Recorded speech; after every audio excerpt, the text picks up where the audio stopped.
Warning: stop watching 5-minute crafts videos. They are lying to you. They are creating a generation of people who think hot glue is a structural material. It is not. Today, we are confessing sins. I tried the hacks. I trusted the internet. And now my house looks like it was renovated by a drunken raccoon. Let's talk about the worst one. The scenario. You moving out of your apartment. You have pulled a poster off the wall. It ripped a chunk of drywall out. You need your security deposit back. Panic sets in. The internet says, don't buy spackle. It costs $4. Use toothpaste. It dries hard. It is white. The landlord will never know. The internet is a malicious idiot. I grabbed the tube, cool mint gel. First mistake. If you are going to commit this crime, at least use white paste. I used blue gel. I am not a smart man. I smeared it into the hole. It smelled like hygiene. It looked like I had murdered a Smurf against the drywall. But the video said it would dry white. I waited. 3 hours later, it was still sticky. It was attracting dust. A fly landed on it and got stuck. Now I have a blue hole with a dead fly in it. Art, no tragedy. I decided to paint over it. The paint will seal it, I thought. I applied the white paint. The blue toothpaste immediately dissolved and mixed with the paint. Now the wall wasn't white. It was a weird minty cyan, and the texture, it wasn't smooth. It was gummy, like painting over a chewed piece of gum. Then came the ants. Apparently, sugar-free toothpaste still smells delicious to insects. My wall became a buffet. A line of ants marched to the repair. I had to scrape it out. Have you ever tried to scrape semi-dried toothpaste out of a hole? It is like trying to remove regret from your soul. It doesn't work. The hole got bigger. I dug deeper to get the mint out. What started as a nail hole was now a crater. I could see into the neighbor's apartment. The landlord did a walkthrough. He sniffed the air. "Why does this room smell like a dentist's office?" he asked. I stood in front of the hole and sweated. This hack cost me my deposit. It would have been cheaper to just buy the spackle. Spackle is literally made of rocks. Rocks are cheap by the rocks. Real IQ tool alert. Drywall spackle with the primer included. It turns pink when wet and white when dry. It tells you when it is ready. It speaks to you. Toothpaste shrinks when it dries. Spackle expands. Toothpaste is for teeth. Spackle is for walls. Why do we try to defy these categories? We are hubris. Another variation of this lie. Use bar soap to fill the hole. Soap is oily. Paint does not stick to oil. You will have a greasy spot on your wall forever. I tried the soap trick once. The paint just peeled off in a perfect circle a week later. It looked like the wall had a skin disease. It was gross. The lesson here, home repair chemistry, is real. You cannot substitute calcium carbonate spackle with sodium fluoride toothpaste. Science knows. If you are that broke, mix baking soda and superglue. It creates a rock-hard plastic. It is impossible to sand, but at least it isn't minty food for ants. But really, go to the hardware store, walk past the candy aisle, go to the paint aisle, spend the $5. Your dignity is worth more than $5. The toothpaste hack is the king of worst hacks, but it is not alone. Oh no, there is a dark world of drill attachments we need to discuss. Have you ever attached a toilet brush to a power drill? I have. It ended with fecal matter traveling at 2,000 RPM. It was a biological weapon. We are going there next. Prepare your hazmat suits. We are moving from the minty wall failure to the high-speed cleaning disaster. If you have toothpaste on your wall right now, go wash it off. I'll wait. Actually, I won't. Let's rev up the drills. Cleaning is boring. Men hate boring. We want danger. We want RPMs. So when I saw the drill brush attachment, I thought, yes, I will power sand my toilet. The logic seems sound. Drills spin fast. Brushes scrub. Combine them, and you should be able to clean a bathroom in 4 seconds flat. Efficiency, right? I bought the yellow heavy-duty brush. It felt like a wire wheel. It was stiff enough to strip paint off a battleship. Perfect for my delicate porcelain tub. I loaded it into my 18-volt impact driver. Mistake number 1. Impact drivers have torque. They are violent. They are not designed for gentle exfoliation. I pulled the trigger. The brush spun at 2,000 RPM. I touched it to the soapy tile. Immediate disaster. Centrifugal force is a cruel, cruel mistress. The soap didn't stay on the wall. It launched into my eyes, into my mouth, onto the ceiling. I was blind, tasting lemon bleach. and screaming. I tried to stabilize the drill. The brush grabbed the corner. The torque kicked in. My wrist snapped back. I almost punched myself with a spinning drill, but I persisted. I attacked the grout lines. The brush was so hard, it didn't just clean the grout, it erased it. I was sandblasting my house apart. Then came the main event, the toilet. The hack video showed a gentle swirl cleaning the bowl. I inserted the drill. I went full throttle. Physics lesson: a toilet bowl is a curve. A spinning object creates a vortex. The water climbed the walls of the bowl. It defied gravity. It escaped. It wasn't just water. It was ... toilet stew. It sprayed my shirt. It sprayed the mirror. It misted the toothbrush. I had aerosolized the unthinkable. I panicked and dropped the drill. Into the bowl splash. Now I have a lithium-ion battery submerged in the toilet. Is it waterproof? Let's find out. It was not waterproof. The light flickered. The motor died. I just stood there, dripping wet, staring at $100 of dead tool in the porcelain throne. My wife walked in. She saw the foam on the ceiling, the brown mist on the mirror, the drowned drill. She didn't even yell. She just closed the door. This hack is trash. It takes more time to clean up the splatter than it would to just scrub the toilet with a wand like a normal human being. Real IQ tool alert: a steam cleaner.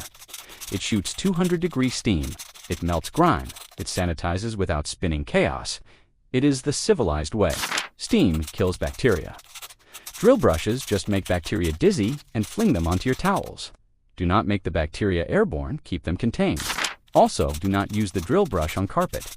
It removes stains. They said no. Friction creates heat. I melted a bald spot into my rug. It smells like burning plastic and failure. Now I have to put a potted plant over that spot forever to hide my shame. It is a shame plant. The only thing a drill brush is good for is cleaning tires outside. Far away from your toothbrush. Far away from your eyes.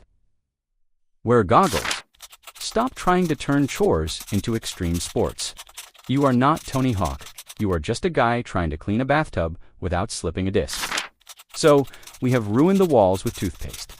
We have destroyed the bathroom with a drill. What is next? How about we burn the house down? The next hack promises free heat. It involves terracotta pots and candles. It sounds cozy.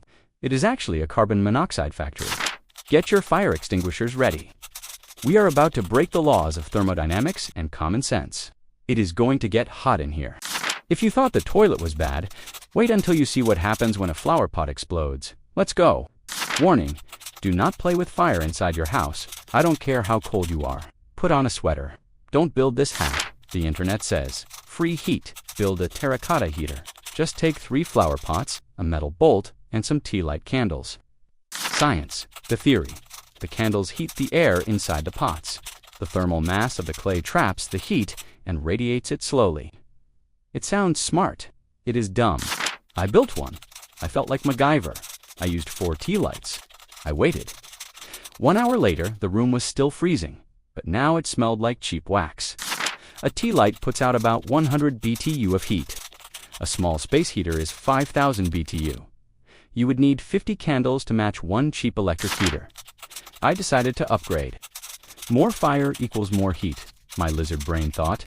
I replaced the tea lights with 3 large jar candles. The heat was intense now. The inner pot started to glow a dull orange. I felt like Prometheus, stealing fire from the gods. I was a god. Then, physics happened. Flower pots are designed to hold damp soil, not intense, concentrated heat. Thermal shock is real. A loud crack echoed through the room. It sounded like a gunshot. The inner pot had failed, but it was contained for now. I leaned in to inspect it, like an idiot. At that exact second, the middle pot exploded. Shards of hot clay flew across the room. A piece hit my leg. It burned through my jeans instantly. It was like being stabbed by a soldering iron.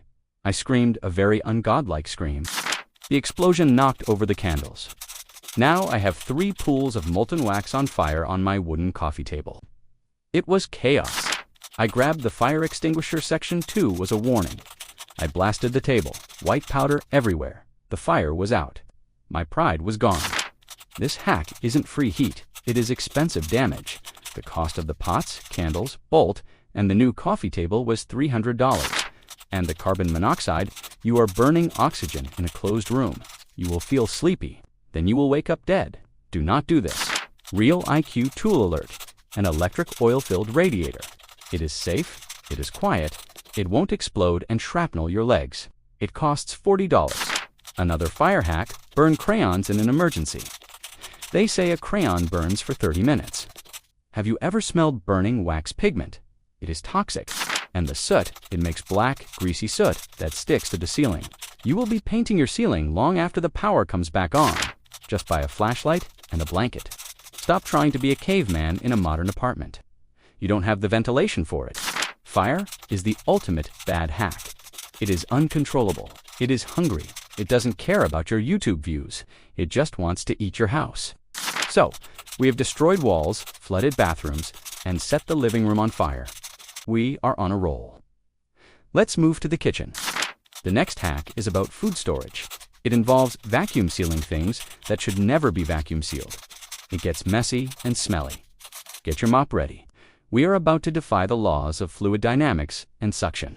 If you have ever thought, I should vacuum seal this soup, stop right now. Turn back.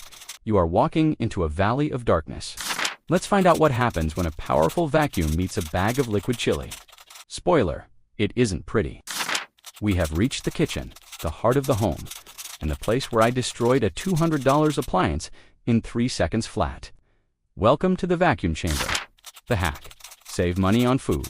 Vacuum seal your leftovers. It keeps them fresh for years. I had a pot of leftover chili.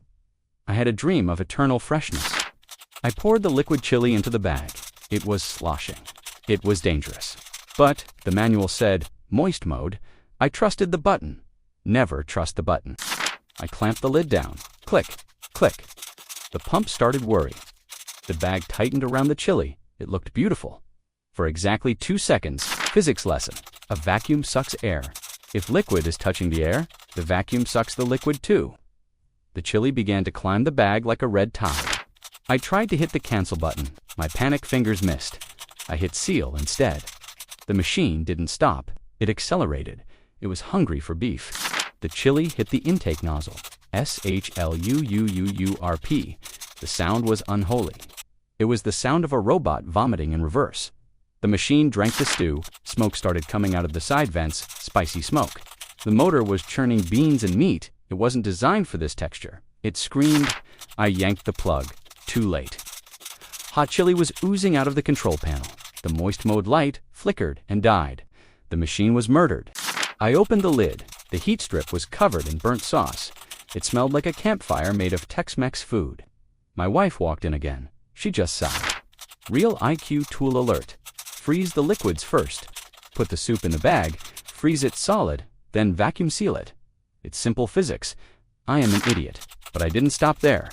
I decided to vacuum seal bread, keep buns fresh, the internet said. I put a loaf of soft white bread in a bag. The vacuum kicked in. The bag collapsed. The bread didn't just seal, it imploded. It turned a loaf of bread into a cracker, the thickness of a credit card. I opened the bag. It was a dense, doughy brick. You couldn't make a sandwich. You could shingle a roof with it. It was construction material.